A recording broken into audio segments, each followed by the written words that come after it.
Another season, another video talking about the decks that I use to get to infinite in a given season. This one, we're talking about the new X-Men? Yeah, young X-Men? New X-Men season, with Esme being the season pass card. That's how you know which one it is. It's in May of this year, and these are the decks that got me to infinite.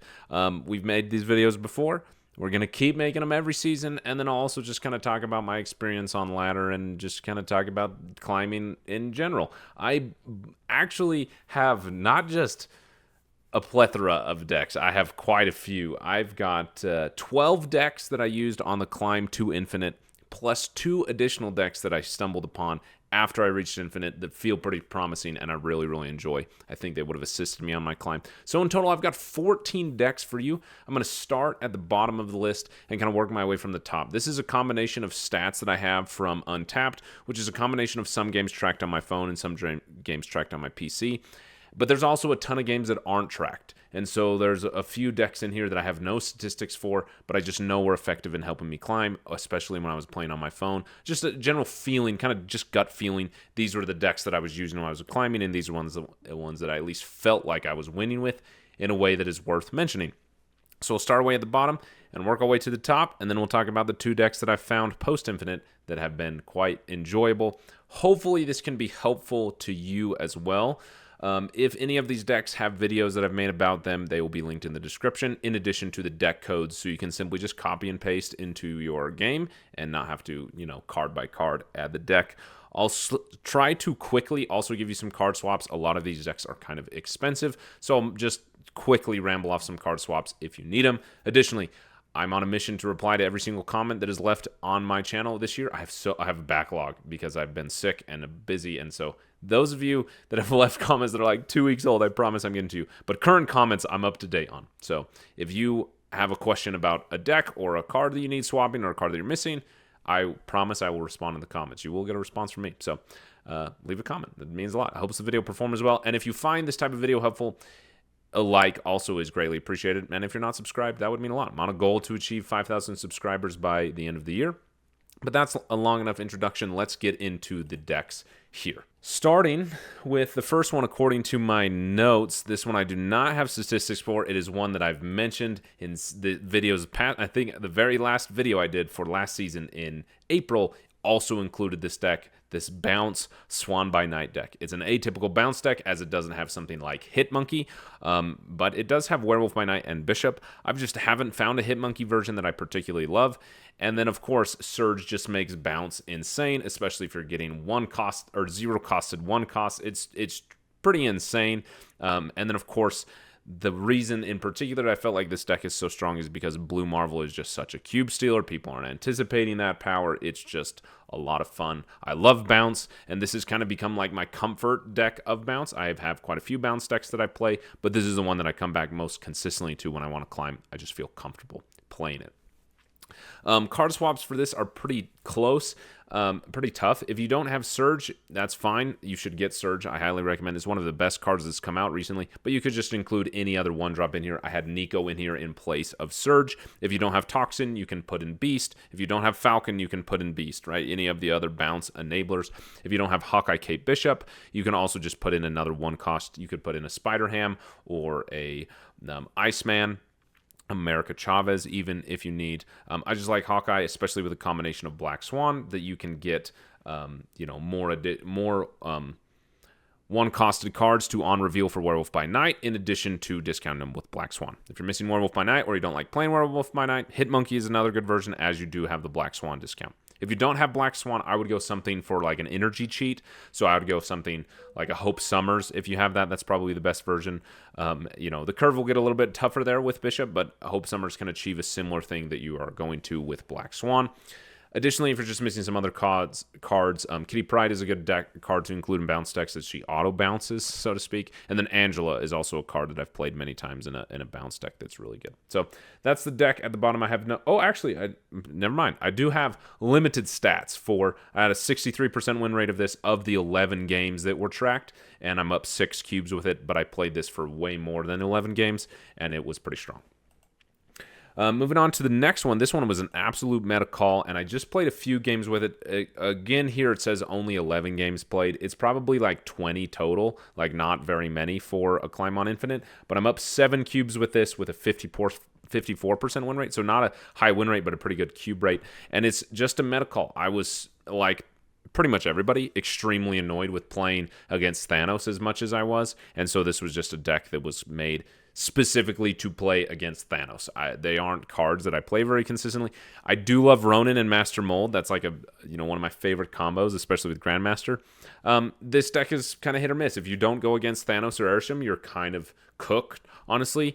I mean, Darkhawk or Ronin, especially if you're getting your cards like Cord or Master Mold and Gorgon, like that does add to those cards, and they can get pretty high powered.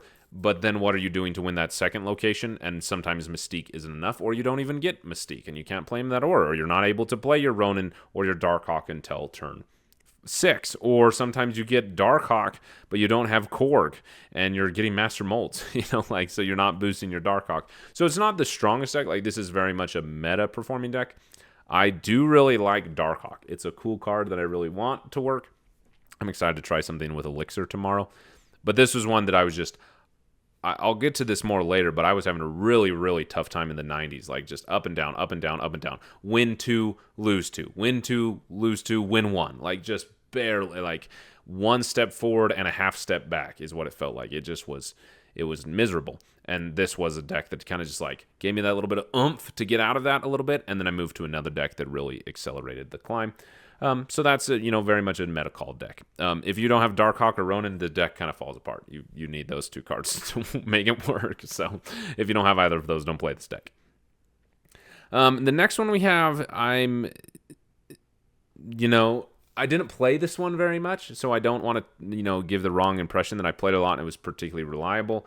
But when I did play it, it felt good. So that's why it's lower towards the bottom, and it is a deck that I did not come up with. But I'm loving these Hydra Stomper kind of weird move decks, and I particularly love the combination of Moonstone, Captain America, and Captain Carter in here. Like, it's just kind of unpredictable power that your opponent is definitely not planning on, especially boosting your Moonstone with Hydra Stomper. Like, it's just a really, really unique deck. Of course, Silk moving around and the Shield moving around is insane for Batroc and Kraven.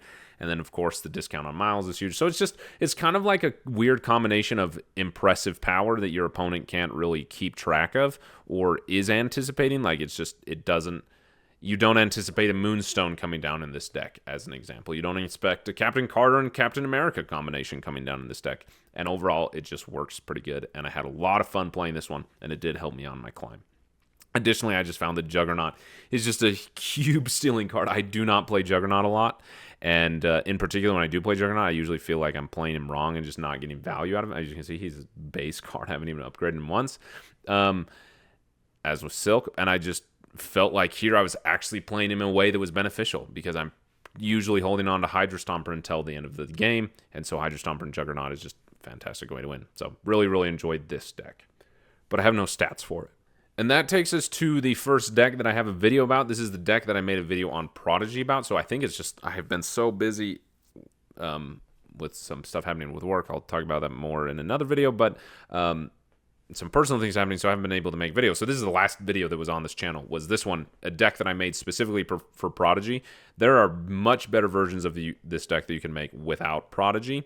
But this was just kind of what I built to make Prodigy work. However, it's performed really well for me. At 55% win rate, which isn't amazing, but up 10 cubes. So just, again, similar to that Hand Hawk deck where it's like, if you're getting the combos with Devil Dino and Kahori as an example, and you're copying that Devil Dino with Victoria Hand or Prodigy, like it's just really, really good. I will recommend that somebody in the comments of this video that will be linked below, I had Moonstone in here in place of Mystique, and someone in the comments, I should remember who, thank you, talked about having Mystique in here, which I do love a Mystique Devil Dino copy. I've had a deck like that for a long time. This one honestly isn't that strong. Devil Dino isn't that strong. I mentioned many times before, I don't think Victoria Hand and Devil Dino are particularly synergistic, but this found like a weird combination where it was able to work. I think if someone were to put a little bit more thought into this, you could get a little bit better. Hawkeye Kate Bishop in here type thing, maybe take out Prodigy or Kahori. Like, those are cool cards, but you're kind of like, like you're holding those, and so you kind of play off curve in a weird way, and Prodigy makes you think maximally, like of the macro board state, which this deck doesn't want to do. You just want to play your cards on curve and not have to worry about it, especially because you have those lower cost cards. So I think there's some versions of this that are much better, but it was a fun deck that I had a pretty good cube rate with. So there is a video of that. Then we have another Victoria hand deck, and this one has just been pretty consistent for me on ladder. I think every season since I released this video, which was 2 seasons ago, I'll link the video below, I have used this deck on the climb for ladder, primarily because it's really, really fun. Like, it's just the flavor of deck that I really, really like, and so when I'm looking, particularly when I'm frustrated with the climb, it's like, okay, I want a deck that is both fun and effective, so I can be confident in my climb. This is usually my go-to. It's like, okay, you know, nothing else is working for me, everything else kind of feels the same. Let's do something fun, and this deck is fun every single time. I don't have any stats for it because I just was playing it on my phone for fun. There are definitely those games where you're not getting the combos, but when you do, it's just a lot of fun. Some higher series cards here. Obviously, if you're missing Scorn, I would go for something like a Meek or a Wolverine. If you're missing Proxima, I would add in a Wolverine. If you don't have Corvus, I would put in a Lady Sif, that type of thing. And if you don't have Victoria Hand, that's totally fine. You could play this deck without Victoria Hand. The Victoria Hand is a little bit of a cope. You know, like there's probably a better version of this deck that is not including Victoria Hand and has something like a Collector instead of her. In fact, if you don't play Collector, there's a version of this deck that has Collector that I used in Conquest that worked really well. So those are some good swaps for it. And if you don't have Khonshu, Khonshu's kind of like, particularly the Victoria Hand, Helicarrier, Swarm combo isn't particularly amazing. Like sometimes, in fact, sometimes it's really, really huge. But the way that it's able to tie together is particularly with Khonshu. There's something about Khonshu that he ties these cards together in a way that really works. Particularly with the ramp from Corvus, it's just a good synergy. Especially when you've got Victoria Hand down and you've got the ramp, and you're able to play Khonshu and all your Swarm, and so you can control where Khonshu revives a card. It just works pretty good. So fun deck that I really, really like. Video for it and the deck code will be linked below. And then we go to another one that I have a video for a long time ago. It's changed a lot, but it is a ongoing deck. This is a video that I made way back when Sam Wilson Captain America was released, so it's months old. It's a deck that I honestly haven't returned to since then. But I was having a really frustrating climb on the ladder. I was really struggling to climb and also just annoyed. And even decks that I love, I just wasn't really jiving with. They didn't feel fun anymore. And I thought, you know what? When Sam Wilson Captain America came out, I had an insane win rate with this deck. I just remember this deck being extremely consistent for me on the climb, if nothing else. And it had Colossus in here instead of Goliath because Goliath wasn't released yet. Obviously, adding Goliath takes this deck to even higher heights. But I really, really love this deck. It's very fun. It's, you know, there's an ongoing Spectrum deck that's out there that's probably better than this, but I don't like playing them. I like playing decks that aren't very common. And this, with the inclusion of Goliath and Captain Carter, this deck can go pretty crazy. So this one was just lots of fun and really, really consistent. Spectrum Ongoing is always just a deck that's pretty good. Additionally, this one can be pretty low collection level friendly. Obviously, Sam Wilson, Captain America, Captain Carter, Sam Wilson, Captain America, Captain Carter, Goliath, Speed, Moonstone, and Mobius are all higher series cards. Mobius is an insane tech card that this deck kind of really needs. Captain America Sam Wilson is also just an incredibly strong card, especially with Ongoing in Spectrum. Like, it's just a free target for Spectrum and Goliath, which is great. So if you're missing some of those cards, like I mentioned, before Goliath was in here, I had Colossus, which actually did some amazing things for me some few times. Like, Colossus can get you into some locations that are pretty tricky, but you could also go for a Mojo or a Goose, that type of thing. An Armor, if you wanted to, as a good tech card. If you don't have Moonstone, I would go for a Mystique, or you could go for something like a Miss Marvel. In fact, before before Captain Carter was released, I had Miss Marvel in here. That is also insane with the shield being moved to a 0-cost card, because now it's even easier to get 2 unique cards into the location. Before, I kind of liked it as a trick. Like, I would have a 1-cost in, like, I'd have the shield and Ant-Man in a location, so it wasn't getting the Miss Marvel buff, and then all of a sudden I'd move the shield and that location went up by 5 power, you know, because people just don't do math in Marvel Snap. So Miss Marvel was in here. You could even do something like an Omega Red. An Iron Man obviously would be really good in here. A Claw, a Blue Marvel is good in here. All of those types of things. but you could swap out any of those cards that you don't have. But like, don't sleep on a card like even Gorgon. You could put in Gorgon in place of a Goliath or Sam Wilson as like a tech card for the meta that you're in. Even a Lizard if you really want to, or a U.S. Agent. So really, really fun deck that's just really been consistent to me for a long time. And it was fun to return to it. Like, it just reminded me that, you know, sometimes you just play good cards and it works out for you. And then, like I mentioned, there is a video for that will be included. And then we have another deck that I brewed up this season that I have a pretty good win rate. Out of 16 games played, I have a 70% win rate with it, up 18 cubes. Where is it? Right here.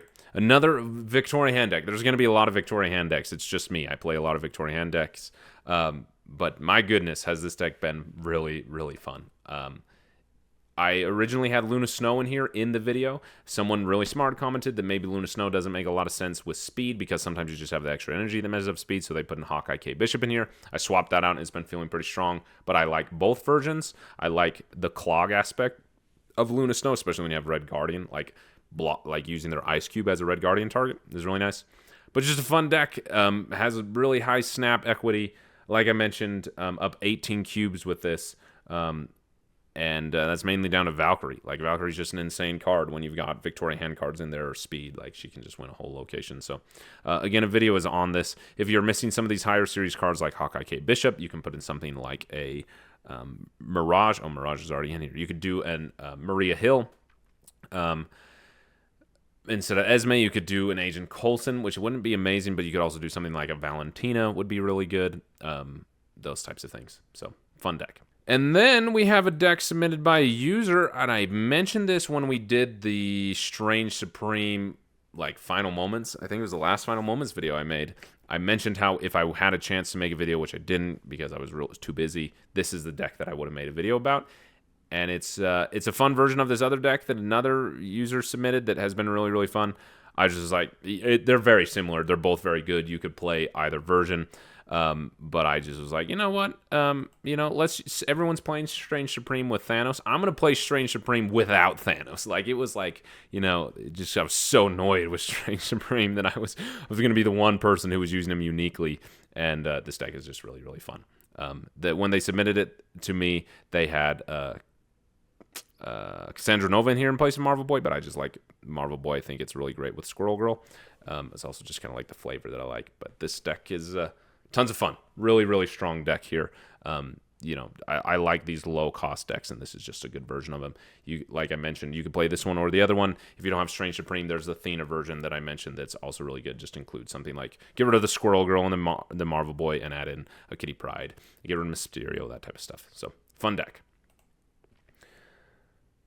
I apologize if I'm not spending enough time on card swaps. Again, you can leave a comment and I'll respond to it. I truly will. But I'm trying to keep this video fairly short. And then we have a deck that I am surprised is included here. I was going through the data. I had actually deleted this deck because I felt so frustrated with it. I felt like it wasn't actually working. I had intentionally made it for like a clickbaity title of choosing bad cards to work with Surge. And then I was looking at the data, and I was up 25 cubes with this deck at a 62% win rate, like just insane cube value on this deck. And it was a Surge deck. Again, I didn't get to make a video for Surge. I've just been swamped in so many ways in life. But this was the deck I was going to make, and the title of the video was going to be like Surge is strong enough to play bad cards. And the bad cards I was going to talk about was a Watu and Strong Guy, and Coal Obsidian, like cards that have just completely fallen off the meta, but with Surge and this type of deck that are just good enough. And particularly the reason for Strong Guy, you could put in Hope Summers in here, which would be way better than Strong Guy. But I've been playing at that free-to-play account that I mentioned that I have. I've been playing a lot of Strong Guy, and I really like Strong Guy. And so I was like, you know what? I just want to play more Strong Guy. I have this cool variant. I like him in my free-to-play account at a collection level 200 or something, like way less. And so it was just kind of a flavor choice, but I was surprised to see that I was up 25 cubes with this deck. So I hope Summers is here, so Strong Guy. Never mind. You could put Sage in here or something. And this deck has had different cards in here. At one point, it had Shang-Chi in here instead of Coal Obsidian. That actually ended up working better for me. The stronger version of the deck had Shang in here, just as a good tech card, especially with Strange Supreme everywhere. So really, really fun deck, surprisingly. I actually wish I could have made a video about it because it's just so fun. and I was surprised that it worked as well as it did, and it's really kind of because of Surge. If you're missing some cards here, as an example, if you're missing Cold Obsidian, put in Shong in here. If you're missing Gwenpool, put in Enchantress. If you're missing Hydra Bob, put in Jeff. If you're missing Surge, kind of rework the deck a little bit. Probably take out Strong Ice. The discount of Surge is really kind of what enables Strong Eye to actually be beneficial. And also the reason behind Strong Eye, obviously a card like Sage can be much higher than Strong Eye, significantly higher. However, the mindset behind this was I don't want to hit a card with Surge and not want to be able to play it. Like, if whatever I top deck with Surge, I want to play without thinking about it. And that was the mindset behind this deck. And so Strong Guy is like one of the highest powered 3-cost cards that I don't have to save like Sage. And so that was also kind of the mindset behind Strong Guy. And it ended up working. Like, this deck just lets you top deck Surge without question, except for maybe Cold Obsidian or Shong Guy, or Shong. And so that's why I went with the Cold Obsidian, because you can play him a little bit more willingly than you can a Shong. But it's just, this deck lets you top deck, and it ends up being a lot of fun.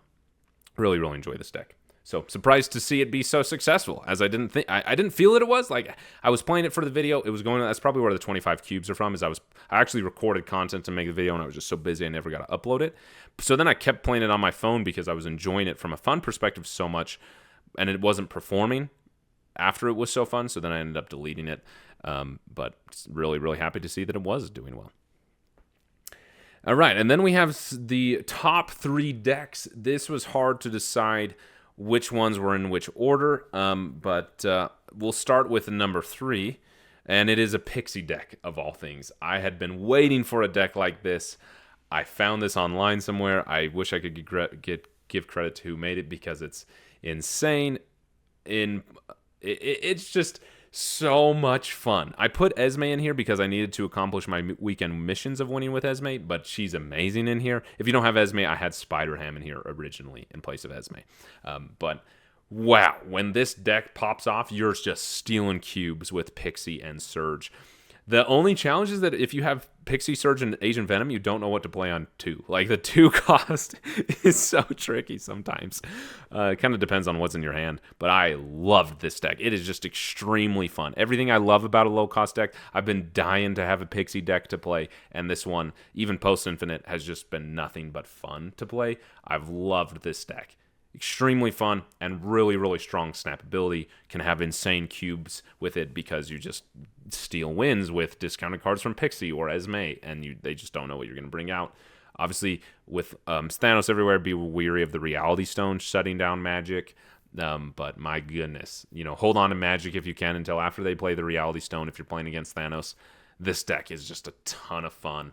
Love this deck. Highly recommend that you play it. Really, really strong. And then we get into the top 2 that are both decks, or both videos that both decks that I've made videos about and have mentioned many, many times. Like, these are very default Harry Perry decks. And this one has been the deck that got me to Infinite for the first time ever when I was playing Marvel Snap. And it is a discard list. It is like, outside of the deck that's in the number 1 spot, this is like my comfort deck. Before that deck that's in the number 1 spot became my comfort deck, this was the comfort deck. It's just really, really strong, and I really, really like it. The reason that I switched to it is I was just having a hard time on the ladder, and I felt really frustrated, and I felt myself kind of annoyed with the game, and I was like, you know what, let me go back to something that, no matter what, I just enjoyed playing. And I felt like confident in its reliability, that I wasn't relying on some good combo, and people weren't playing cards to counter this. Like, it's not a bullseye deck that gets shut down by Mobius. It can get shut down by Red Guardian, but you've got so many other ways to deal with that. Like, it's just a reliable deck that I feel comfortable playing. I know when to snap. I know when to retreat.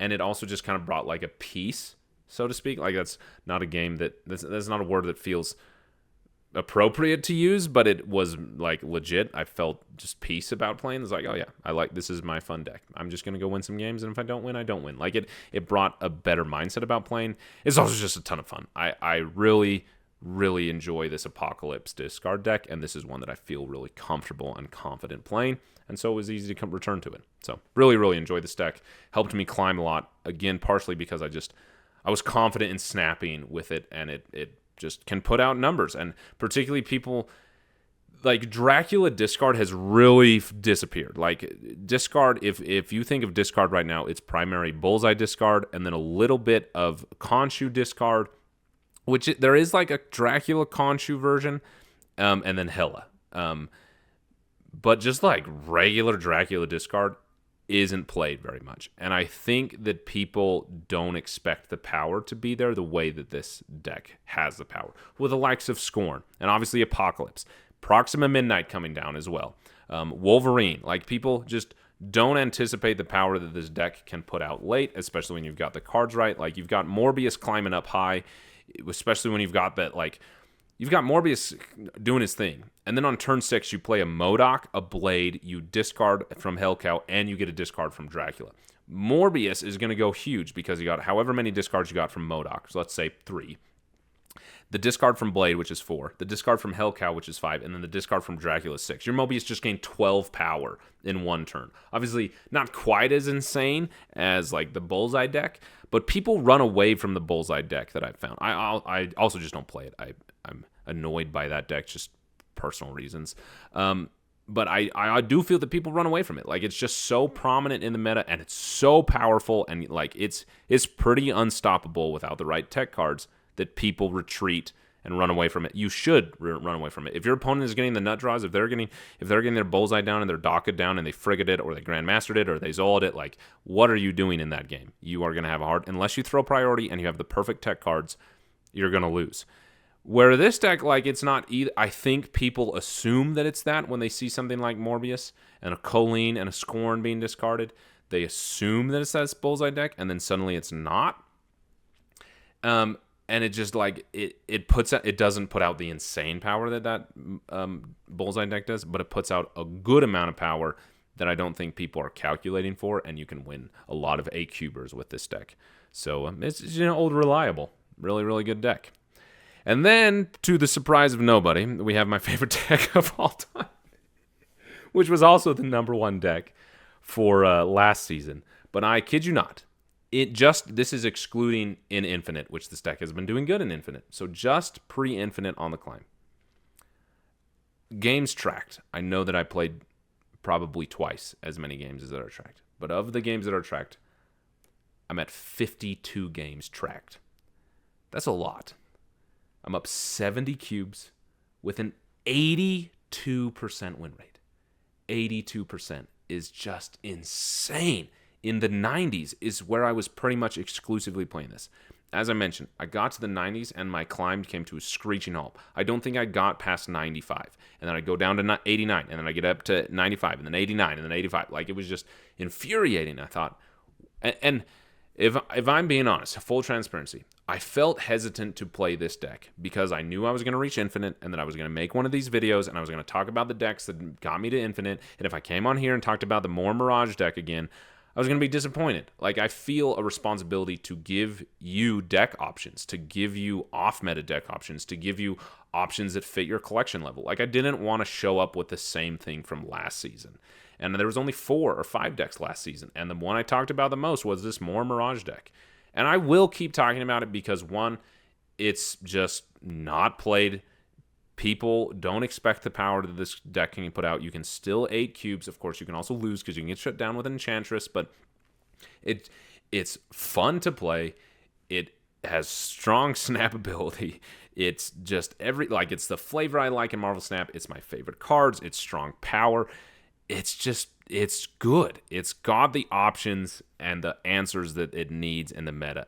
I'm like 82.9, so 83% win rate is genuinely insane. So I apologize for bringing up the same deck, but it just performed so well for me. So I say all that to say, I was hesitant to play this deck because I felt a responsibility to find new decks to play. And I feel like I found them. I'm giving you 14 decks, so hopefully that's enough. Like and everything I've said about these decks, I mean. I did the majority of my climbing in the 90s with this deck. But all those other decks I mentioned, I climbed other places. And as I was making Prodigy decks, I was losing a ton trying to get that card to work. And so there were those, like, I had to make up a lot of losses and those other decks did perform. So please don't solo in on this one deck, but if you want to solo in on a deck, this one has been extremely reliable and very consistent for me. I felt hesitant to play it for all the reasons I just expressed. But when I finally just caved in, I was like, you know what, I just want to reach infinite. I want to get this over with. I'm frustrated with the meta. I'm frustrated with the climb. I'm frustrated how people are playing against me. Like, I want to get this over with so I can get into post-infinite and just have fun. And like be less stressed about it, which that conversation is in another video that I've been working on. I have a lot to say about that experience. But I finally switched over. I was like, whatever, I'm just going to play the deck that I actually want to play. There's so many times that I scrolled to this deck on my deck list and thought, no, I can't play that because I got to make this video. And once I finally got over that dumb idea and just played the deck that I wanted to, I gained 70 cubes and reached infinite easily. So this deck is really, really strong, and of course I love it. I also got a split on Moonstone. You know, it can't be a Dex that got me to infinite without me talking about a split. I do every time. But, you know, look at this sweet Moonstone. I got this Moonstone split. You know, she was previously, this is what she was before. She had a green Cosmic, you know, because when she's not inked, it's just, you know, like that looks really, really nice. And then all of a sudden she was inked, and I just think this looks so good with the blue Cosmics. So I'm very excited about this split. It's been very satisfying. You know, I'm slowly making it through. I got this pretty good split on Misery, but I'm slowly making my way through these cards, trying to get them all, this deck split. Oh, I still got a split on the Hood. I didn't have a Hood split last time. You know, I got this really, really nice Hood split. Like, it just looks so good. So, obviously, I quite enjoy this deck. It's very favorable to me. I think it's quite strong. But any of the decks I mentioned, you could climb with.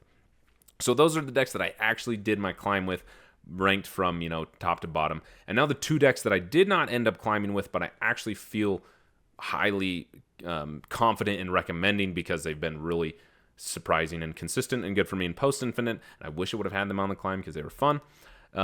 This one is just a Surfer deck, you know, old reliable Surfer deck, but this particular flavor I've just been having a lot of fun with. Surge in Surfer is insane. Esme in Surfer is insane. It's just really, really fun. Obviously, you could tweak any of these cards here if you're missing of them, put in another 3 cost. It's just fun Surfer deck. Really reliable.